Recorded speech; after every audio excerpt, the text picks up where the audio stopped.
Police came to my house with a warrant, said they'd received an anonymous tip about a murder, a cold case from 30 years ago. They searched my basement, found a knife wrapped in plastic, DNA evidence linking it to a 1994 victim. They searched my attic, found photos of the dead woman, found a journal in my handwriting describing the murder in detail. I'd never seen any of it before, but the evidence was overwhelming. I was arrested, charged with murder, at 73 years old. But here's what made this truly terrifying. My lawyer discovered the evidence had been planted during a very specific window, and the only people who'd had access to my house during that time were my son, my daughter, and my son-in-law. One of my own children had framed me for murder. Before we get into how this nightmare began, I need to know where you're watching from. Drop your city in the comments right now. Just your city. Because what happened to me, this kind of betrayal from family, it's happening everywhere. And while you're down there, hit that subscribe button. These stories need to be told. Stories about how the people closest to you can become your worst enemies. Stories that might save you from the same fate. Now let me tell you how I discovered that one of my children wanted to see me die in prison. My name is James. I'm 73 years old. I've lived in the same house for 45 years, a modest 2-story in a quiet neighborhood. My wife Margaret and I bought it in 1979 when I was 28 and she was 26. We raised our 2 children there, Michael and Lisa, watched them grow up in those rooms, celebrated birthdays and holidays in that living room, built a life inside those walls. Margaret died in 2019, heart attack. She was 68 years old. We'd been married for 46 years. High school sweethearts. Got married right after I finished community college. Had Michael 2 years later. Had Lisa 3 years after that. Margaret had worked as a secretary for an insurance company for 30 years before retiring. I'd worked as a machinist at an auto parts factory. Same company for 42 years until I retired in 2016. After Margaret died, the house felt too empty, too quiet, but it was home. It was where all my memories lived, where I could still feel Margaret's presence in every room. Her favorite chair in the living room, her garden in the backyard, her handwriting on recipe cards in the kitchen. I couldn't imagine leaving, couldn't imagine being anywhere else. Michael and Lisa both lived nearby. Michael was 51, worked in sales for a pharmaceutical company, was married to a woman named Jennifer. They had 2 kids in college. Lisa was 48, worked as a nurse at a hospital, was married to a man named David, who was a doctor at the same hospital. They had 1 daughter in high school. We were a close family, or at least I'd thought we were. Sunday dinners at my house, holidays together, regular phone calls. I'd helped Michael with his mortgage when he'd had financial trouble 10 years ago, had helped Lisa pay for her daughter's private school, had been there for my children whenever they'd needed me, had tried to be a good father even after Margaret died, and everything felt harder. The police came on a Tuesday morning in March 2024. I was having coffee in my kitchen, reading the newspaper, normal routine. I heard cars pull up outside, looked out the window, saw 3 police vehicles, officers getting out, walking toward my house. My first thought was that something had happened to one of my children, that there'd been an accident, that they were here to deliver terrible news. I opened the door before they could knock, asked what was wrong. The lead officer was a detective. He showed me his badge, asked if I was James. I said yes. He said they had a warrant to search my house, handed me the paper. I stared at it, not understanding. A search warrant? For what? For why? The detective said they'd received an anonymous tip, information about a cold case, a murder from 1994, a woman named Patricia. She'd been found dead in her apartment, stabbed multiple times. The case had never been solved, had gone cold decades ago. But someone had contacted the police with new information, had provided details only the killer would know, had said the killer was me. I told them that was insane, that I'd never killed anyone, never even heard the name Patricia, never been involved in any crime. There must be some mistake, some confusion. The detective said they'd investigate. That's what the search was for, to verify the tip, to see if there was any evidence supporting the claim. He said if I was innocent, I had nothing to worry about. The officers spread through my house, opening closets, searching drawers, going through my belongings. It felt like a violation, like strangers pawing through my life, through Margaret's things, through our private space. I followed them around, watching, protesting, saying they wouldn't find anything because there was nothing to find. 2 officers went to the basement. I heard them moving things, shifting boxes, searching. Then one of them called up to the detective, said he'd found something. My stomach dropped. Found what? There was nothing in my basement except old furniture and storage boxes and holiday decorations. I followed them down. The officer was standing in the far corner, behind some boxes I hadn't moved in years. He was holding something in a gloved hand, a knife, large kitchen knife, wrapped in plastic, clear plastic like the kind used for evidence preservation. The officer said it had been hidden behind the boxes, deliberately concealed. The detective took the knife, examined it, asked if it was mine. I said no, I'd never seen it before, had no idea how it got there. He said they'd test it, see if there was any evidence on it, any DNA or fingerprints or blood. If it was clean, no problem. If it wasn't, we'd have questions to answer. Officers continued searching, went upstairs, went through the bedrooms. I heard them in the attic, opening boxes, looking through storage. Then another call, another discovery. My legs felt weak. What now? What else could they have found? I went upstairs. The attic access was a pull-down ladder. The detective was coming down holding a box, a shoebox, old and dusty. He opened it in front of me. Inside were photographs, Polaroids, of a woman, dark hair, maybe 30 years old. In some photos she was smiling. In others she looked scared. In others she appeared to be sleeping or unconscious. I'd never seen these photos before. Never seen this woman. The detective asked if I knew who she was. I said no. He said this was Patricia, the murder victim from 1994. These were photos of her taken before she died, some possibly taken after. They showed someone had been stalking her, watching her, documenting her, building up to something terrible. I said those photos weren't mine, that I'd never seen them, that someone must have planted them. The detective said the box had been in my attic, in storage that appeared undisturbed for years, covered in dust, hidden among my personal belongings. He asked again if I was sure I didn't know Patricia, if I'd ever met her, if I'd ever been to her apartment. I said no, absolutely not. This was insane. Someone was framing me. Someone had put that knife in my basement and those photos in my attic. Someone wanted it to look like I'd killed that woman 30 years ago, but it wasn't me. I'd never killed anyone, never hurt anyone. The search continued. They went through my bedroom, through my closet, through drawers and boxes. Then one officer found something in my nightstand, a journal, small leather-bound book. He handed it to the detective. The detective opened it, started reading. His expression changed, became harder, more certain. He showed me the journal, asked if this was my handwriting. I looked at the pages. The handwriting looked like mine. Same slant, same style, same way I formed letters. But I'd never written in that journal. Never owned that journal. Never seen it before. I told him that. He said the handwriting analysis would determine if it was mine, but it certainly looked like mine. The detective read from the journal out loud. Entries dated from 1994, describing a woman named Patricia, describing watching her, following her, planning something. The entries were disturbing, detailed. They described someone obsessed, someone dangerous, someone working up the courage to do something terrible. The final entry was dated 3 days before Patricia was found dead. It described the plan, how it would happen, where, when, everything. I felt like I was going to be sick. This couldn't be happening. Someone had created a journal in my handwriting, had planted evidence throughout my house, had set me up for a murder I didn't commit. A murder from 30 years ago. A cold case that was apparently being reopened because someone had sent an anonymous tip, someone who wanted to destroy me. The detective said I needed to come to the station, answer questions, provide a statement. He read me my rights, right there in my bedroom, in the house where I'd lived for 45 years, where I'd raised my children, where I'd buried my wife's memory in every corner. He was arresting me, taking me in for questioning about a murder I knew nothing about. They put me in the back of a police car, drove me downtown to the station, put me in an interrogation room, small windowless space, metal table, uncomfortable chairs. I sat there for over an hour before the detective came in. He had a folder, sat across from me, said we needed to talk about Patricia. The detective laid out the case. Patricia was 32 years old in 1994, worked as a waitress, lived alone in a small apartment. On November 12, 1994, she didn't show up for work. Her manager called repeatedly. No answer. Finally sent someone to check on her.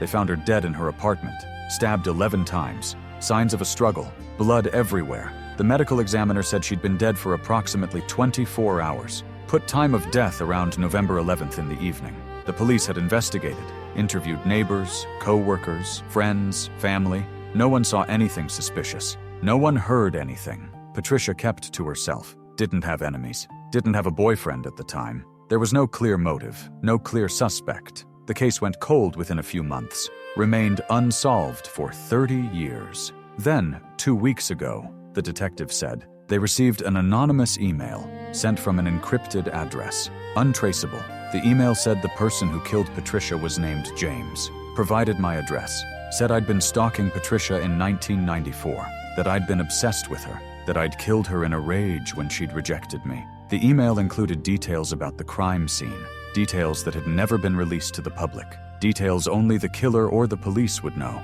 like the fact that Patricia had been stabbed 11 times, that 9 of the wounds were defensive wounds on her hands and arms, that 2 were fatal wounds to her chest, that she'd been killed in her bedroom, that the weapon was a kitchen knife that was never recovered. The detective said the details in the anonymous tip matched perfectly with the case file, with information that had never been made public. Whoever sent that email either was the killer or knew the killer, and they were saying it was me. I told him I'd never met Patricia, had no connection to her whatsoever.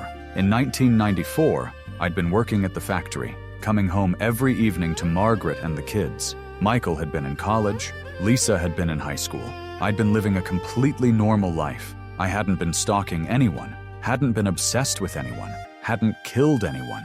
The detective asked where I'd been on November 11th, 1994. I said I had no idea. That was 30 years ago. How could anyone remember where they were on a specific day 3 decades in the past? He said some people remember. Said maybe I should think hard, try to remember. Because if I had an alibi, now was the time to mention it. I tried to think. November 1994. Michael had been in his 2nd year of college. Lisa had been a junior in high school. Margaret had been working. I'd been working. Normal life, normal routines. I couldn't remember anything specific about November 11th. Couldn't remember where I'd been or what I'd done. Just normal Tuesday, probably. Work, home, dinner, nothing memorable. The detective said that was unfortunate. Said without an alibi, the evidence looked bad. The knife in my basement, the photos in my attic, the journal in my bedroom, the anonymous tip with details only the killer would know. It all pointed to me. All suggested I'd killed Patricia and had kept evidence of the crime hidden in my house for 30 years.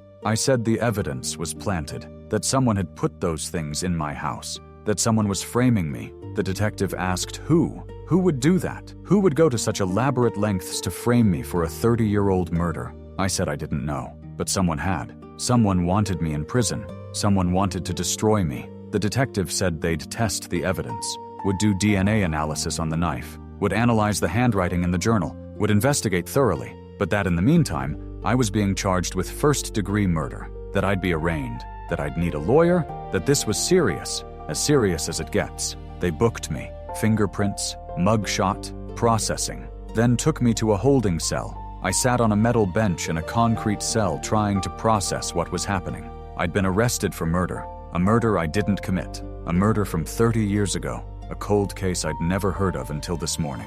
Someone had framed me, planted evidence, created a whole false history, set me up to take the fall for someone else's crime. But who? Who would do this? And why? Michael came to the police station that afternoon. They'd called him, told him I'd been arrested. He'd come immediately. They let him see me briefly, through glass, over a phone. He looked shocked, scared, asked what was happening. What had I done? I told him I hadn't done anything, that I'd been framed, that someone planted evidence in my house, that I needed a lawyer, a good lawyer, someone who could prove I was innocent. Michael said he'd find someone, would get me the best lawyer he could, would figure this out. He asked if I had any idea who would do this, who would frame me. I said no, couldn't think of anyone, couldn't imagine why someone would want to destroy me like this. Michael said he'd investigate, would talk to Lisa, would figure out what was happening, would help me. The arraignment was the next day. They brought me to court in handcuffs. Put me in front of a judge, read the charges, first-degree murder, the costs. Judge asked how I pleaded.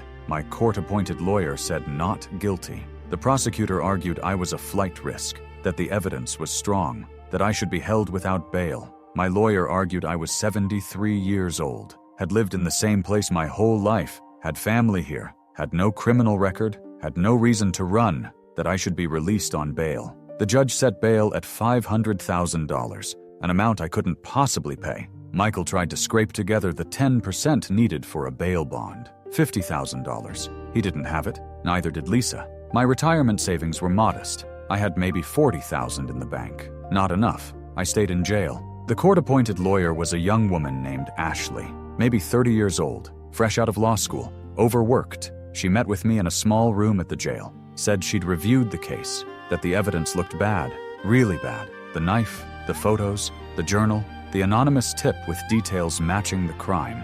She asked again if I was sure I didn't know Patricia, if I'd ever met her, if I'd ever been to her apartment. I said no, for the 100th time. No, I'd never met her, never heard of her, never been involved with her in any way. Ashley said she believed me, but that belief wasn't enough. She needed to prove it, needed to show the evidence was planted, needed to explain how someone could have put that knife and those photos and that journal in my house without me knowing. I told her about my house, about how I'd lived there for 45 years, about how I was alone now since Margaret died, about how my kids visited regularly, about how I sometimes had contractors come to fix things, about how there were periods when the house was empty and someone could have gotten inside. Ashley asked about recent visitors, anyone who'd been in my house in the past few months, anyone who'd had opportunity to plant evidence. I thought about it. Michael and Jennifer had come over for Sunday dinner, maybe 6 weeks ago.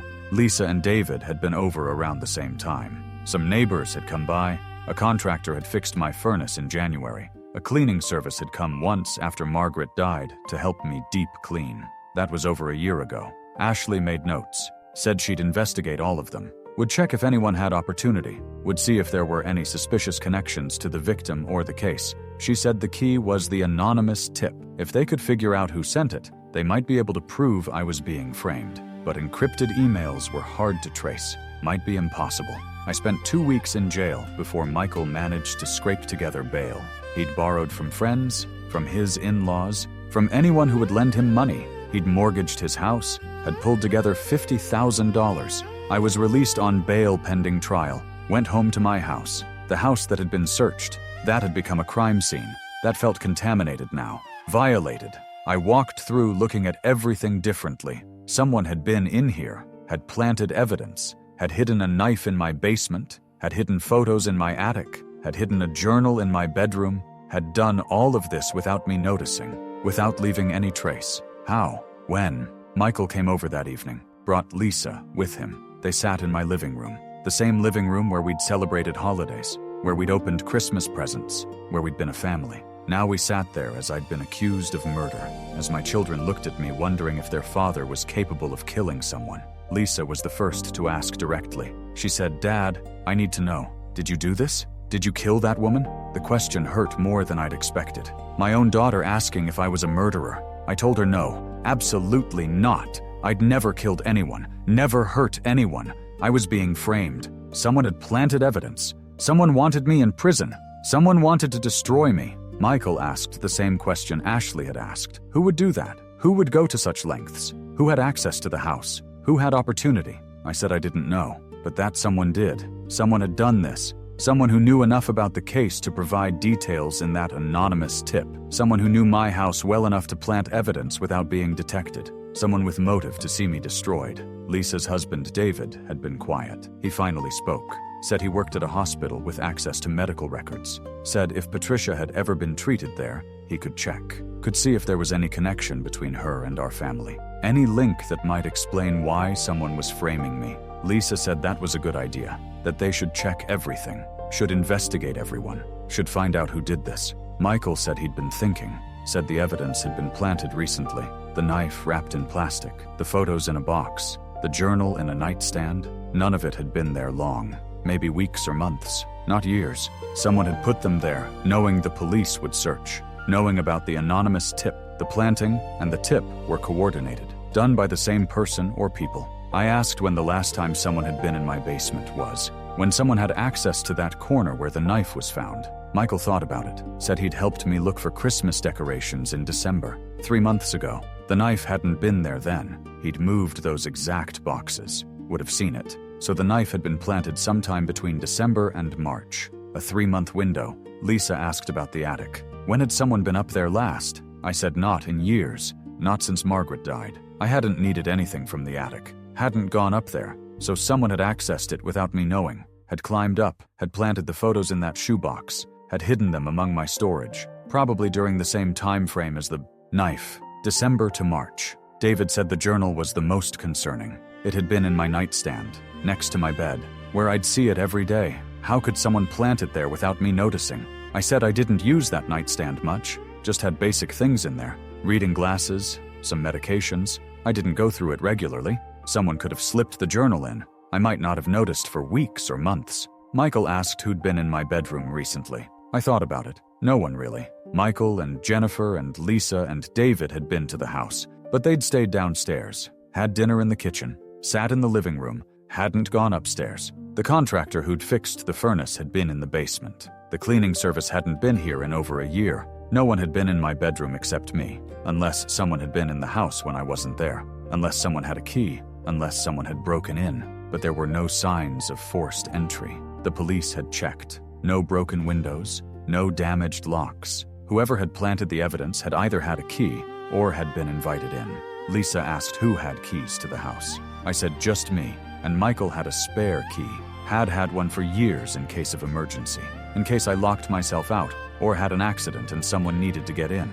Michael confirmed he had a key, said it was hanging in his kitchen on a hook with his other keys, said he'd never used it, never needed to, said it had been there for years. David asked if anyone else could have accessed Michael's key. Michael said he didn't think so. It was in his house, on a hook in his kitchen. But the kitchen was accessible. Anyone who'd been in his house could have taken it, could have had a copy made, could have returned it without Michael noticing. The key had been there so long, Michael wouldn't have necessarily noticed if it was missing for a day or two. We sat in silence, thinking about the implications. Someone with access to Michael's house, someone who could have taken the key, made a copy, used it to enter my house when I wasn't there, planted evidence over several months, then sent the anonymous tip. Who fit that profile? Michael's wife, Jennifer. Michael's kids who were in college but came home sometimes. Lisa and David who'd been to Michael's house for family gatherings. Friends, neighbors, contractors. Anyone who'd been in Michael's house in the past few months could theoretically have accessed that key. Ashley called the next day, said the lab results were back. The knife had been tested. It had DNA evidence on it, Patricia's blood. Her DNA on the blade. Whoever had killed her had used that knife, and it had been found in my basement. The prosecution was arguing I'd kept the murder weapon for 30 years, had hidden it, had preserved it wrapped in plastic like some kind of trophy. Ashley said the photos had also been analyzed. They were definitely of Patricia. Some had been taken weeks before her death. Showed her at work, at her apartment, going about her daily life. Someone had been stalking her, documenting her. The photos had fingerprints on them, partial prints. Not enough for a full identification, but they'd compare them to mine, see if they matched. The journal was the most damaging. A handwriting expert had analyzed it, said the handwriting was a match for mine. Not exact, but close enough that it could be mine. The expert couldn't say definitively one way or the other, but said it was consistent with my handwriting style. The prosecution was arguing I'd written those entries, that I'd documented my stalking of Patricia, that I'd planned her murder, that I'd kept the journal as a record. I told Ashley again that I hadn't written that journal, hadn't taken those photos, hadn't hidden that knife. Someone had created all of it, had forged my handwriting, had planted everything, had set me up perfectly. Ashley said she believed me,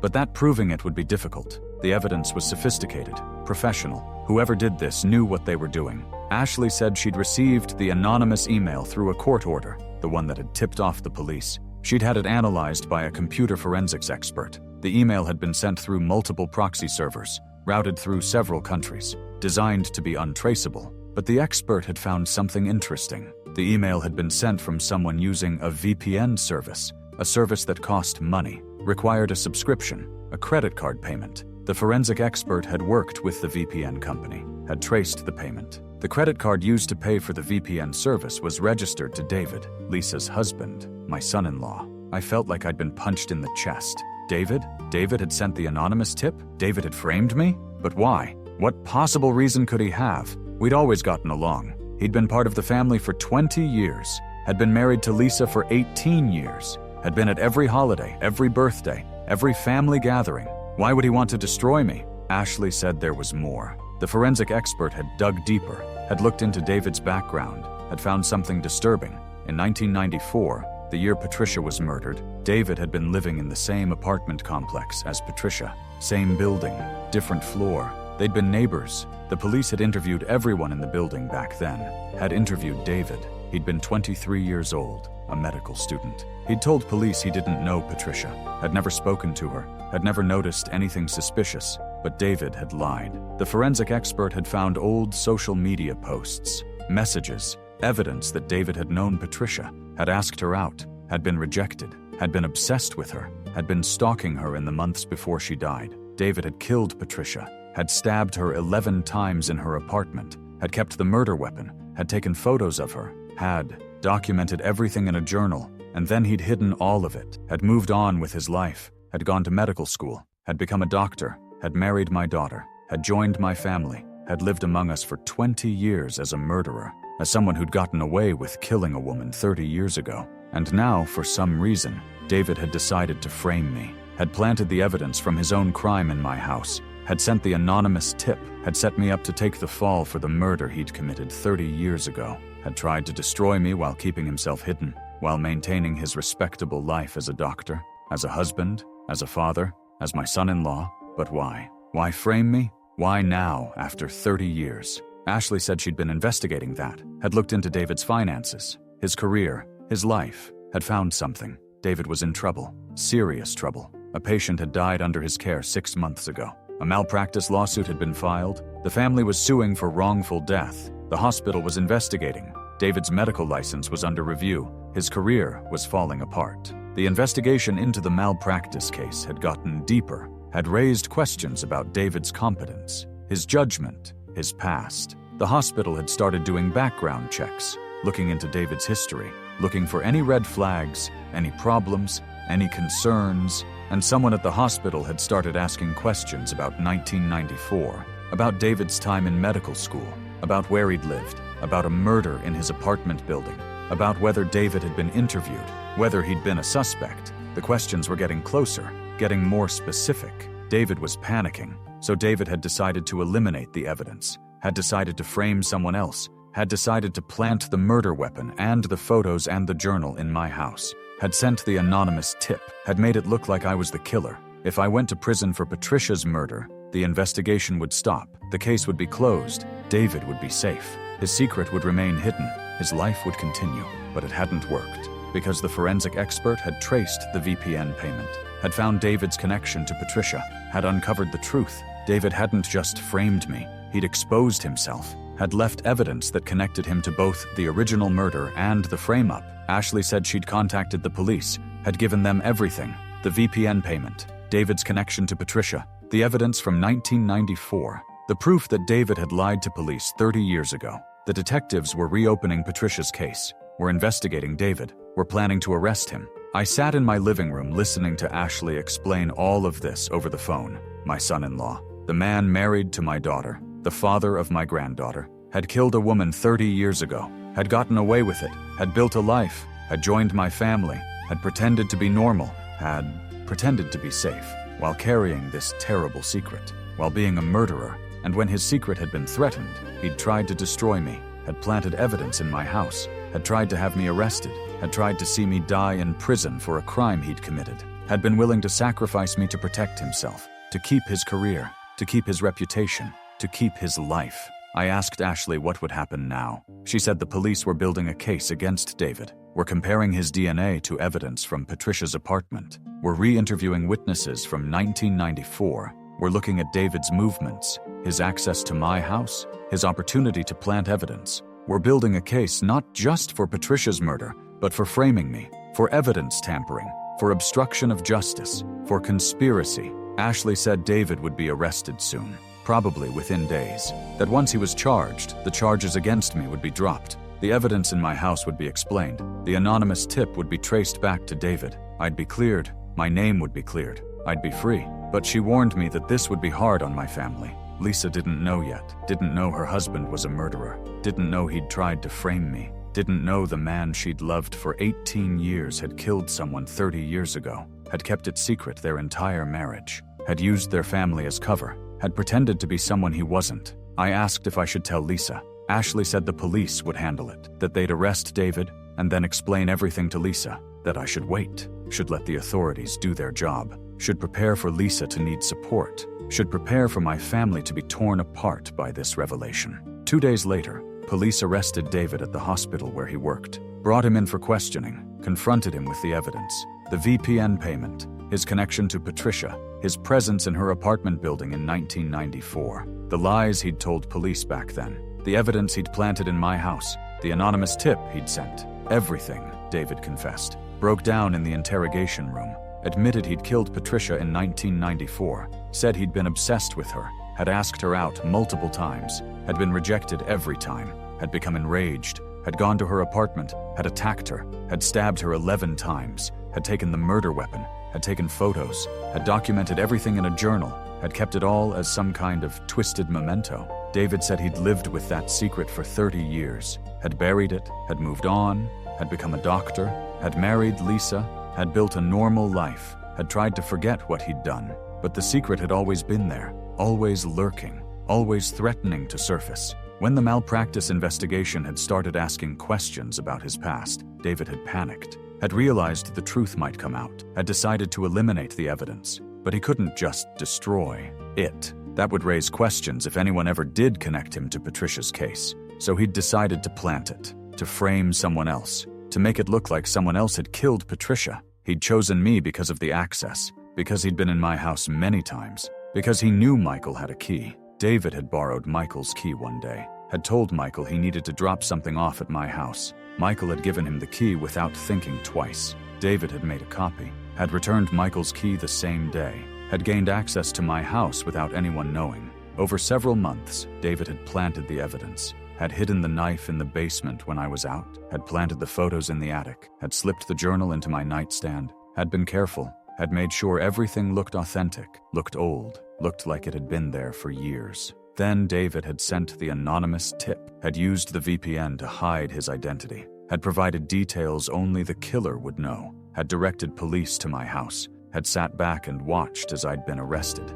as I'd been charged, as my life had fallen apart. David said he'd thought he was safe, thought he'd covered his tracks, thought the VPN would hide his identity, thought no one would trace the payment, thought I'd go to prison and the case would be closed, thought his secret would remain buried. But he'd made a mistake, had used his own credit card for the VPN, had left a trail, had exposed himself while trying to hide, and now everything was unraveling.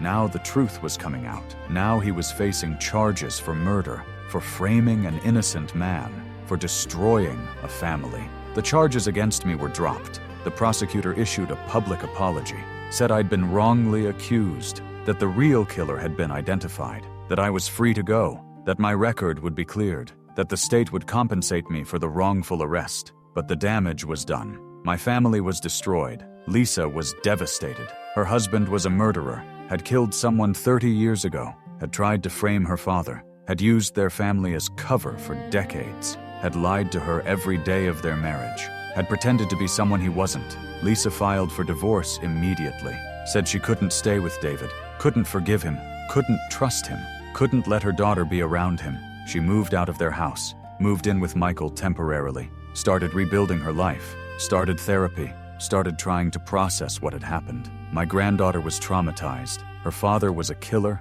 was going to prison, her family was destroyed, her mother was falling apart, her grandfather had been wrongly accused, everything she'd known about her life had been a lie, everything she'd believed about her father had been false. She was 16 years old, too young to process something this terrible. Michael was angry, at David for what he'd done, at himself for giving David access to his key, for trusting him, for not seeing the signs, for not knowing his brother-in-law was capable of something like this. Michael blamed himself for my arrest, said if he'd been more careful with his key, if he'd questioned David when he'd asked to borrow it, none of this would have happened. I told him it wasn't his fault, that David had been manipulating all of us for 20 years, that none of us could have known. David's trial was set for 6 months later. The prosecution had overwhelming evidence. David's confession, the DNA evidence linking him to Patricia's murder, the proof he'd planted evidence in my house, the VPN payment connecting him to the anonymous tip,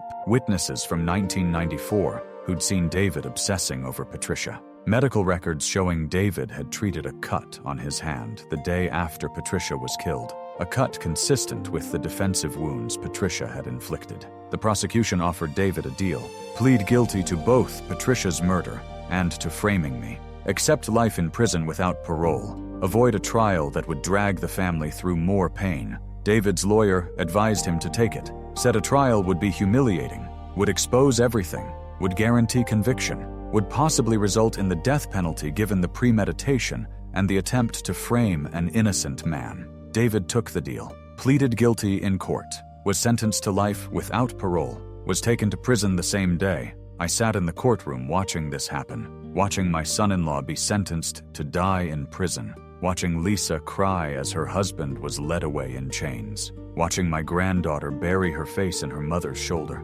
watching my family collapse under the weight of David's crimes. After the sentencing, Lisa asked if she could talk to me. We sat in a quiet room at the courthouse, just the two of us.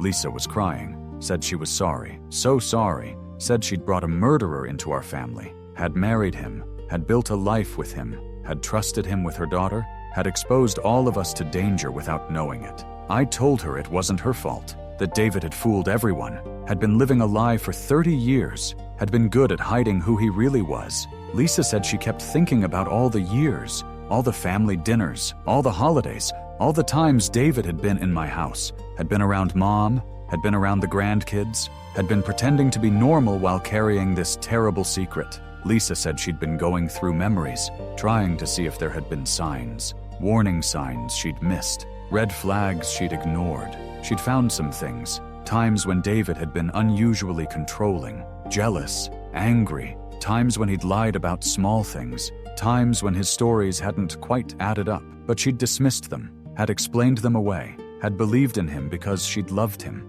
Now Lisa was questioning everything, every moment of their marriage, every conversation, every decision. She said she didn't know if anything had been real, if David had ever really loved her, or if she'd just been useful, just been cover, just been a way to look normal, to blend in, to hide in plain sight as a family man, as a respectable doctor, as someone who couldn't possibly be a killer. I told Lisa that I thought David had loved her, in his own broken way, that he'd probably loved her and also been using her, that people were complicated, that even terrible people could have real feelings mixed in with their manipulation. But I also told her it didn't matter, that whether David had loved her or not didn't change what he'd done, didn't change that he'd killed someone, didn't change that he'd tried to destroy me, didn't change that their marriage was over. Lisa asked what she should tell her daughter, how she should explain that her father was a murderer, that he'd killed someone before she was born, that he'd lied to everyone for her entire life, that everything she'd believed about her family was false.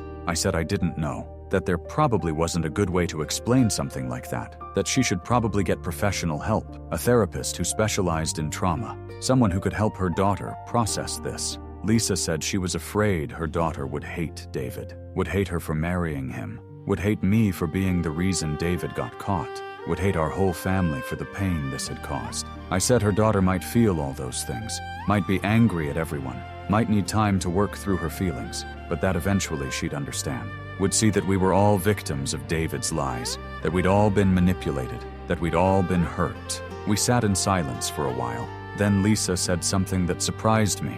She said in a terrible way, she was grateful that David had been caught, grateful that the truth had come out, grateful that she and her daughter weren't living with a murderer anymore, grateful that David was in prison where he couldn't hurt anyone else, even though it had torn their family apart, even though it had been devastating. She was grateful it was over. I understood what she meant. The truth had been terrible, but living with a lie would have been worse. David had killed Patricia 30 years ago, had gotten away with it, had been free to potentially kill again if his obsession ever returned, if he ever lost control again, if someone else rejected him. We'd all been living in proximity to danger without knowing it. Now that danger was contained, was behind bars, was no longer a threat, the media covered the case extensively. Local news, national news. The story was sensational. Dr. Frame's father-in-law for murder he committed 30 years ago. Family destroyed by long-buried secret. The reporters wanted interviews, wanted me to talk about what it had felt like to be accused, to be arrested, to nearly go to prison for someone else's crime. They wanted Lisa to talk about discovering her husband was a killer, wanted my granddaughter to talk about her father's betrayal. We declined all interviews, told the media we needed privacy, needed time to heal, needed space to rebuild our lives without cameras and microphones and judgment. Some reporters respected that, others didn't. Showed up at our houses, called repeatedly, tried to catch us coming and going. We learned to ignore them, to keep our heads down, to wait for the story to fade. Eventually, it did fade. Other stories took over, other scandals, other tragedies. The reporters moved on, left us alone. Let us begin the slow process of recovery, of trying to figure out how to be a family after something like this, how to trust each other after one of us had been so completely untrustworthy, how to move forward when the past had been revealed to be full of lies. Michael and I grew closer. He came over more often, helped me around the house, made sure I was okay, made sure I wasn't isolated. He said he felt guilty, that he should have been more careful with his key, that he should have questioned David more, that he should have protected me. I told him again it wasn't his fault, that David had been cunning, had exploited trust, had used the openness of our family against us. Michael's kids came home from college for the summer. They were confused, traumatized. Uncle David had always been around, had been at family gatherings their whole lives, had seemed normal, had seemed safe. Now they learned he was a murderer, had tried to frame their grandfather, had destroyed their aunt's marriage, had traumatized their cousin. They didn't know how to process it, how to reconcile the uncle they'd known with the monster he'd turned out to be. I told them what I was learning myself, that people were capable of hiding terrible things, that someone could seem normal on the surface while carrying darkness inside, that we'd all been fooled, that it wasn't their fault for not seeing it, that David had been hiding for 30 years, had gotten good at pretending, had learned how to blend in, how to seem ordinary, how to make people trust him. Lisa's daughter started therapy, spent the summer working through her feelings about her father, about the lies, about the betrayal, about having to visit him in prison because part of her still loved him, even though she hated what he'd done. Her therapist said that was normal, that children could love parents even when those parents did terrible things, that love and hate could exist together, that she didn't have to choose between them. Lisa struggled with whether to let her daughter visit David in prison. On one hand, David was her father. They'd had a relationship for 16 years. Cutting that off completely might hurt her daughter more than maintaining some contact. On the other hand, David was a murderer, a manipulator, someone who'd tried to destroy our family. Was it safe to let her daughter be around him? Would he manipulate her, use her, hurt her? Lisa decided to allow supervised visits, once a month, with her present. In the prison visiting room where everything was monitored, her daughter could maintain a relationship with her father if she wanted to, could ask him questions, could try to understand, could work through her feelings. But Lisa would be there, would protect her, would make sure David didn't manipulate her, or use her, or poison her against the family. The first visit was hard. Lisa told me about it afterward. Her daughter had cried, had asked David why he'd done it, why he'd killed Patricia, why he'd tried to frame me, why he'd lied to them their whole lives. David had cried too, had said he was sorry, that he'd been young and stupid and obsessed, that he'd made a terrible mistake, that he'd spent 30 years trying to be a good person, trying to make up for what he'd done, but that he'd failed, that when his secret had been threatened, he'd panicked, had done something even worse, had tried to destroy an innocent man, had destroyed his own family instead. David told his daughter he didn't expect forgiveness, didn't deserve it, but that he wanted her to know he'd always loved her, that she'd been real, that his love for her and for Lisa had been the only real things in his life of lies, that everything else had been performance, but his family had been genuine, had been the one place where he'd actually been himself. Lisa said she didn't know if that was true, didn't know if David was capable of genuine feeling, didn't know if his love had been real or just another manipulation, but she'd let her daughter hear it, let her decide for herself what to believe, let her have whatever closure she could find. I went to visit Patricia's grave, the woman David had killed 30 years ago, the woman whose murder I'd been accused of, the woman whose case had finally been solved after 3 decades. Her grave was in a cemetery across town, simple headstone, no flowers, no visitors, just grass and stone and silence. I stood there trying to think of what to say. I hadn't known Patricia, had never met her, but I felt connected to her now, connected by David's crimes. She'd been killed by the man who'd become my son-in-law. I'd nearly gone to prison for her murder. Our lives had been tangled together by violence and lies and tragedy. I said I was sorry. Sorry that justice had taken so long. Sorry that David had gotten away with killing her for 30 years. Sorry that she'd died alone in her apartment at 32 years old. Sorry that her killer had gone on to have a life, a career, a family, while she'd been buried and forgotten. I said I hoped she was at peace now, that knowing her killer was in prison gave her some kind of rest. I told Patricia's story to anyone who would listen. Not to the media, not publicly, but to friends, to people at church, to my neighbors. I told them about a young woman who'd been murdered, about a case gone cold, about a killer who'd hidden in plain sight for 30 years, about how evil could wear a normal face, could pass as respectable, could fool everyone. I told them because I wanted Patricia remembered, wanted her to be more than just a victim in a sensational news story, wanted people to know she'd been a real person, had had dreams and hopes, and a life that had been cut short, that her death mattered, that she deserved justice, that even though it had taken 30 years, that justice had finally come. The city offered me compensation for the wrongful arrest, a settlement to cover the legal fees, the time I'd spent in jail, the damage to my reputation, the trauma of being accused of murder I didn't commit. The lawyers said I could probably get several $100,000, maybe more, that what had happened to me was a serious violation, that the city was liable, that they'd pay to avoid a lawsuit. I took the settlement, not because I needed the money, but because I wanted acknowledgement, wanted the city to admit they'd made a mistake, that they'd arrested an innocent man, that they'd put me through hell based on planted evidence and an anonymous tip, that they should have investigated more thoroughly, should have questioned the evidence, should have protected me better. The settlement was $250,000. I split it 3 ways. Gave a third to Michael to help him pay back the people who'd loaned him bail money. Gave a third to Lisa to help her rebuild her life, to pay for therapy for her daughter,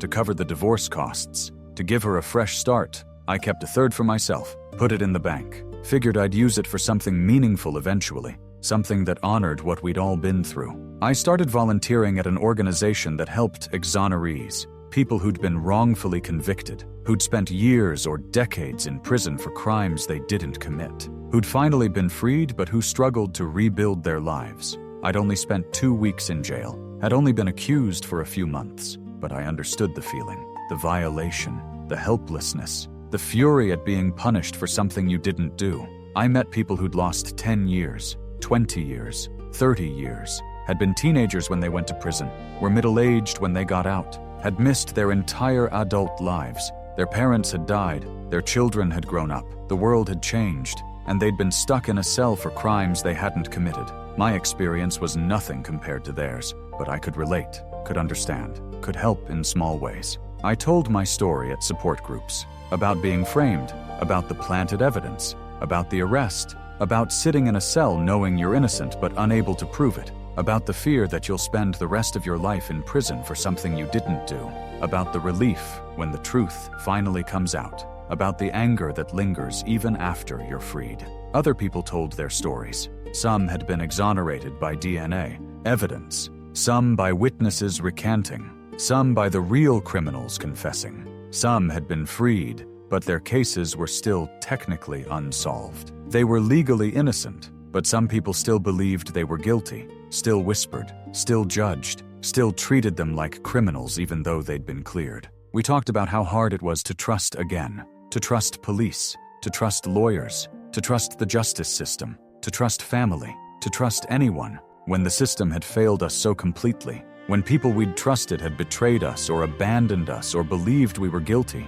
when the world had shown us how quickly someone could be labeled a criminal, how little it took to destroy a life, how hard it was to rebuild after that destruction. I learned I was lucky. Lucky the truth had come out quickly. Lucky I'd only spent 2 weeks in jail. Lucky my family believed me. Lucky I had resources to fight back. Lucky I hadn't been poor or black or both in a system that was stacked against people who looked like me. I was all of those things. Was black, was not wealthy, but I'd had enough. Had had just barely enough support and resources to survive. Many people didn't. Many people were still in prison, still fighting, still hoping for the truth to save them. A year after David's sentencing, Lisa started dating again, tentatively, carefully. She said she didn't know if she could trust anyone after David, didn't know if she'd ever be able to believe someone again, didn't know if she could let someone into her life after what had happened. but she was trying, was meeting people, was giving herself permission to hope for something better. Her daughter was doing better too,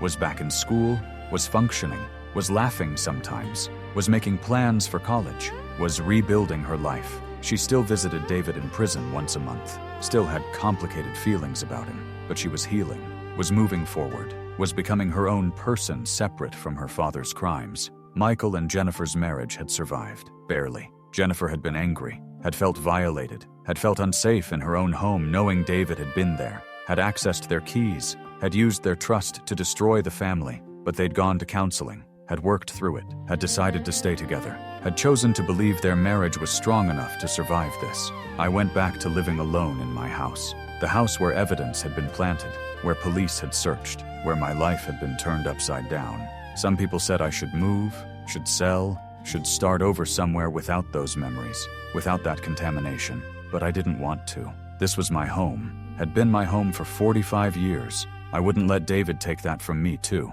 I changed the locks, replaced the key Michael had, made sure no one had access except me. I went through every room, every closet, every drawer, made sure there was nothing else, nothing hidden, nothing planted, nothing waiting to destroy me. The house was clean, was mine, was safe again. I kept living, kept going to church, kept seeing my family, kept volunteering with the Exonerees, kept telling Patricia's story, kept moving forward, because that's what you do. You survive, you rebuild, you refuse to let the people who hurt you define the rest of your life. David would die in prison, would spend the next 30 or 40 years in a cell, would never see his daughter graduate, would never walk free, would never have another chance to hurt anyone. That was justice. Slow, painful, imperfect, but justice nonetheless. Patricia's family had closure, had answers after 30 years, had the satisfaction of knowing her killer was in prison, had the relief of knowing the case was finally solved. They'd sent me a letter, thanking me, saying they were sorry I'd been dragged into this, sorry I'd been accused, but grateful that my accusation had led to David's capture, had led to justice for Patricia. Their gratitude meant something, made the nightmare feel almost worth it. I'm 74 now. A year has passed since the arrest, since the revelation, since David's sentencing, since my family fell apart and started putting itself back together in a new configuration. We're not the same, we'll never be the same, but we're surviving, we're healing, we're learning to trust again, to hope again, to believe in goodness despite being shown how much evil can hide in plain sight. I was framed for murder by my son-in-law, who'd killed someone 30 years ago, who'd gotten away with it, who'd joined my family, who'd pretended to be normal while carrying this terrible secret. When his secret was threatened, he tried to destroy me, planted evidence, sent anonymous tips, tried to see me die in prison for his crime, but he failed. The truth came out. Justice was served. Patricia's case was solved. David was in prison. I was free. My family was broken but healing. My life was changed but continuing. I survived. We all survived. That's what matters. Not that we were destroyed, but that we survived the attempt, that we rebuilt, that we refused to let evil win. Did you like my story? Which city are you listening from? Let's meet in the comments. There's so much more on my channel. Don't forget to subscribe. See you in the next story with love and respect.